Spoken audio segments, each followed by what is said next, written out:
जो सैनिक सीमा रेखा पर ध्रुव तारा बन जाता है, उस कुर्बानी के दीपक से सूरज भी शर्माता है। गर्म दहानों पर तोपों के जो सीने अड़ जाते हैं, उनकी गाथा लिखने को अंबर छोटे पड़ जाते हैं।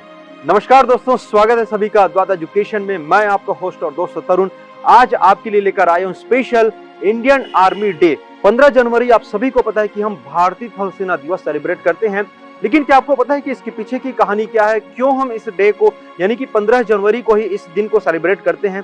आपकी जानकारी के लिए मैं बता दूं कि 1 अप्रैल 1895 को भारतीय सेना की स्थापना जो करी गई थी, लेकिन जो हमारे आजादी के बाद पहले जनरल बने थे, जनरल मतलब भारतीय सेना की जो सर्वोच्च पद होता है, अभी एक और चीज मैं बताऊंगा कि उनसे भी ऊपर एक और पोस्ट होता है, लेकिन जो ऑन गोइंग पद में जो बात हम जब करते हैं तो भारतीय सेना का जो सर्वोच्च पद होता है जिसको जनरल ऑफ आर्मी बोला जाता है, उसकी कमान संभाली थी स्वर्गीय श्री के.एम. करियप्पा साहब ने। वो उस समय लेफ्टिनेंट जनरल हुआ करते थे और 1947 में जब भारत आजाद हो गया था उसके बाद भी 2 साल तक, है ना, यानी कि 15 जनवरी 1949 15 जनवरी 1949 को के.एम. करियप्पा साहब जो कि पहले लेफ्टिनेंट जनरल हुआ करते थे, उनको जनरल की कमांड दी गई थी आज ही के दिन। तो उस दिवस को याद करने के लिए पूरे भारत को, शहीदों को यानी आर्मी के जितने भी शहीद को समर्पित आज ही के दिन हम आर्मी दिवस सेलिब्रेट करते हैं। आपकी जानकारी के लिए मैं बता दूं कि जब वो रिटायर हो गए, मतलब बहुत बाद में, तो सर उनको फील्ड मार्शल का भी दर्जा दिया गया।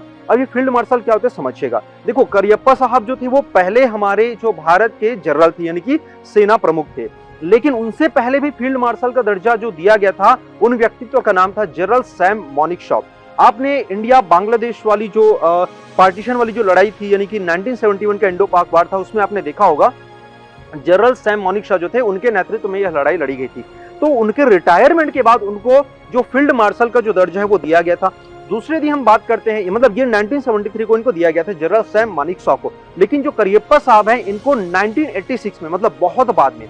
तो दूसरे नंबर का जो आपका फील्ड मार्शल की जो उपाधि है केवल 2 लोगों को दी गई है अभी तक पूरे भारत में, है ना। यह जो उपाधि केवल 2 लोगों को दी गई है। सर ये जो उपाधि रहती है, मतलब जब आर्मी के जो जनरल रैंक के ऑफिसर जो रहते हैं, जनरली सर ये 4 स्टार रैंक के ऑफिसर होते हैं। अभी मैं सीडीएस पर भी आऊंगा, समझिए। जनरली ये 4 रैंक के स्टार के ऑफिसर होते हैं जो जनरल होते हैं, उनके नीचे वाले 3 रैंक के स्टार के ऑफिसर्स होते हैं। लेकिन जो फील्ड मार्शल होता है वो इनसे भी ऊपर यानी कि 5 रैंक के स्टार के ऑफिसर्स होते हैं। हो सकता है आपके किसी एग्जाम में यह पूछा जाए कि कितने रैंक वाले स्टार के ऑफिसर होते हैं, तो सर ये 5 रैंक वाले स्टार के ऑफिसर्स होते हैं और यह उपाधि इनको दी गई थी।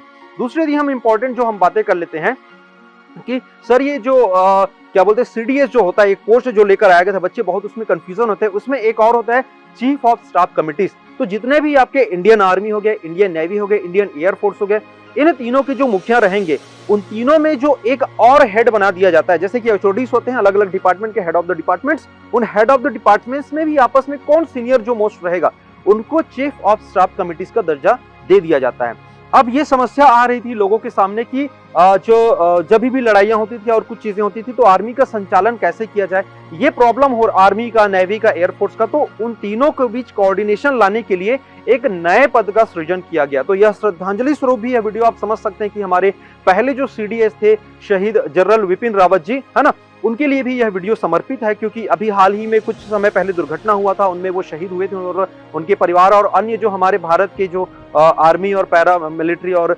क्या बोलते हैं एयरफोर्स के जो शहीद, मतलब एयरफोर्स के जो जवान थे वो भी वहां पे शहीद हुए थे। तो जो जनरल विपिन रावत जी जो थे उनको पहला चीफ ऑफ डिफेंस यानी कि सीडीएस जो है वो नियुक्त किया गया था। और ये जो करता है ये सब आपको पूरा वीडियो में हमने ऑलरेडी बताया हुआ है। तो आज इस आर्मी डेज के यानी कि ये जो हमारा भारतीय थल सेना दिवस था, इस पर मैं छोटी सी जानकारी आप लोगों के साथ मैंने शेयर किया। उम्मीद करता हूं कि यह जानकारी आप सभी को पसंद आई होगी, आपने इसको एंजॉय किया होगा। तो इस में कमेंट अपना जरूर करिए कि क्या क्या आप चीजों को और आर्मी के बारे में जानना चाहते हैं, कौन से और इस प्रकार के नए जैसे कि रैंक के जो ऑफिसर्स रहते हैं इनकी रैंकिंग कैसी, तो उस पर कुछ वीडियो चाहते हैं। सीडीएस हो गया, सीएपीएफ हो गया, आपके आर्मी से रिलेटेड जो भी एग्जाम से कोई भी अपडेट चाहते हैं तो उस पर अपने कमेंट जरूर करिए। तो हम उस पर और बेहतरीन तरीके से एक नए वीडियो लेकर प्रस्तुत होंगे। तब तक बने रहिए हमारे चैनल अद्वैत एजुकेशन के साथ और यस, सब्सक्राइब करना इसको ना भूलिए।